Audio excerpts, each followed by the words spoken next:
Hey there guys, how's it going, and welcome to my 25 multiplayer tips for Advanced Warfare. Now before the game came out I did 25 multiplayer facts, which was a similar video, but now the game's come out I thought I'd do a video based more on actual experience from the game, research I've done from the full release version, and I think everyone is going to find something in here that they either didn't know or that they might find interesting, ranging from new players to more experienced players as well. So let's go with my 25 tips for Advanced Warfare multiplayer.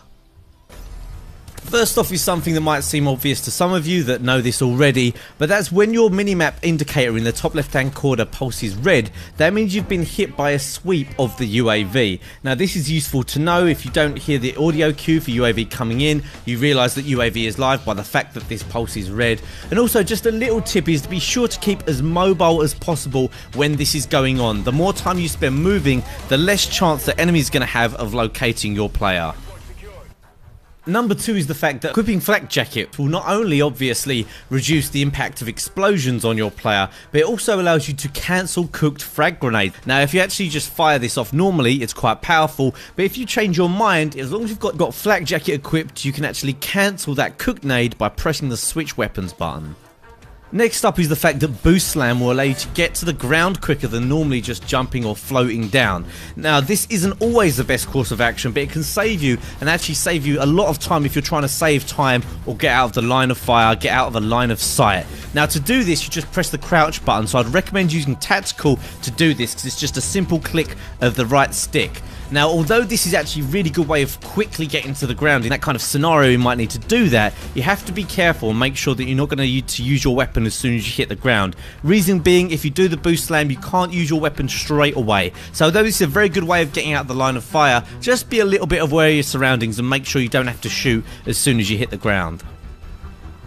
If you need to reload during a firefight, sometimes consider boosting backwards out of the way. This is a lot faster than running out of the way, and also it doesn't cancel your reload like sprinting would. Definitely worth thinking about when you're in a gunfight. You just need to back away from it quickly to get that reload in. I'm sure most of you have learnt by now, but double tapping reload will actually reload your weapon faster. When speed reloading, you'll throw away whatever ammunition there was in your current magazine. Another thing to consider when speed reloading, and another tip to do with it, is the fact that some weapons reload faster than others on a speed reload. For example, I did some testing and the AK-12 sped up its reload by 10%, which it doesn't really make it worth it. It's probably not going to be worth throwing away your whole magazine's worth of ammo just for a 10% faster reload. But when it comes to some of the heavy weapons, some of those reloaded by up to 40% faster. So you might want to do a little bit of testing before you actually work out whether you think speed reloading is worth your time. Another thing that's kind of cool, I'm sure a lot of you have noticed, that you can apply a camo to a supply drop weapon that already has a camo on, and this will result in a new and different, completely unique camo to what you had before. Say if you have a blue gun and then you put the carbon fiber on it, it will still look carbon fiber, but then in some lights it will shine blue, and there are actually some great combinations here. So definitely have a little test around with some of your supply drop weapons and see if putting camos on them makes them look even better. Another little fact that not everyone is aware of is the fact that equipping dual mags will allow you to speed reload without losing your ammunition on every other reload. So not every single time, just every other time you reload with dual mags, you won't lose out on that whole magazine's worth of ammunition. A tip for avoiding a few deaths and sometimes getting out of the action quickly is if you're being shot at, try to boost backwards and away from wherever you're being shot from. Not completely turn around 180 degrees, but at a slight angle, spin around and boost backwards. This will give you the maximum amount of movement away from them while also allowing you to get your aim towards them at the same time. Now obviously double jumping away is always a good option as well, but this is quicker and allows you to fire back at them quicker as well. Now don't get me wrong, against good players with good aim this normally won't work, but sometimes in some scenarios where they're not expecting it, this little boost out of the way will work. Also, remember to make the most of the virtual firing range. It's there for you to use while you're in lobby doing nothing. Test out how many hits it takes with each weapon to get a kill, and also use all of the different firing lanes to try out different skills. Some of them are actually set up to kind of emulate exo movement and stuff like that. It's all very well shooting the stationary targets, but if you want to test yourself a bit, go to the lanes towards the right hand side and see what you can do. Another little tip that's not obvious is the fact that Overcharged will give you extra power with your boost slam ability. I'm sure some of you have been noticed when you're slamming down towards people and on people, you don't always get that kill, and that can be frustrating because sometimes it's tricky to pull off that maneuver. However, if you've got Overcharged on, you can do it with a little bit more confidence that you're actually going to get that kill if you land right next to them. Another tip, this one is just my personal opinion, but pushing your sensitivity higher will result in less chance of being left confused and helpless in situations with lots of movement, such as enemies exo jumping around you. Try pushing your sensitivity up by 1 each day. Anything under 5 and you might struggle to deal with people who are fastly moving around the map. I've always been a kind of low sensitivity player in recent years, but I found after like 13 prestiges of this game, you really do need to have a higher sensitivity to deal with those faster moving players. Make sure to make the most of SMG's good hipfire abilities by equipping laser sight and get into the habit of strafing and hip firing at close range whenever you can. Assault rifle players will struggle to keep up with your movement, and aim down sight movement is very slow, so anyone who's aiming down sight of an assault rifle, if you have that hipfire SMG and you can boost strafe out of the way and keep firing at them, they're going to have a real hard time killing you.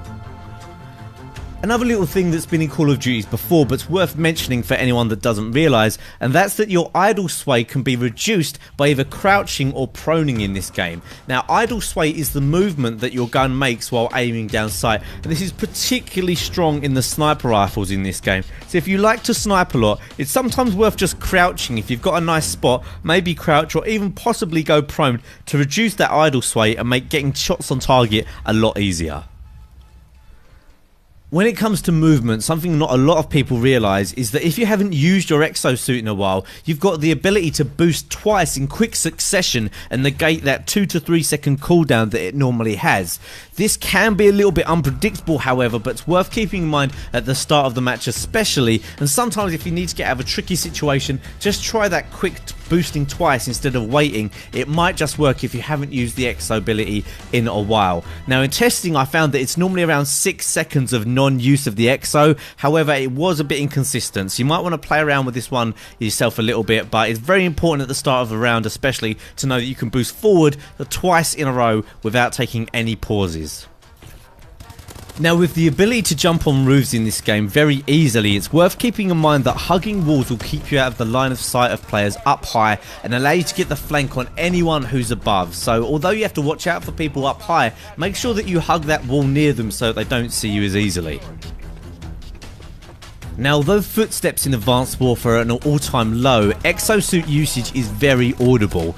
When you hear the sound of an exo boost and you know it's not your teammate, always check the higher areas. Normally people won't double jump unless they're trying to get on top of something, so if you hear that boost sound, make sure you keep your wits about you and look to the higher spots on the map. Something that's been in Call of Duty for a long time but I think it's worth mentioning here is to use the minimap to locate the enemies regardless of if there's a UAV in the air or not. Now as a general rule, the enemies won't be in areas that your teammates are. Also remember that the enemy won't spawn directly on your teammates, so you can use this to rule out large areas of the map where the enemy are unlikely to be.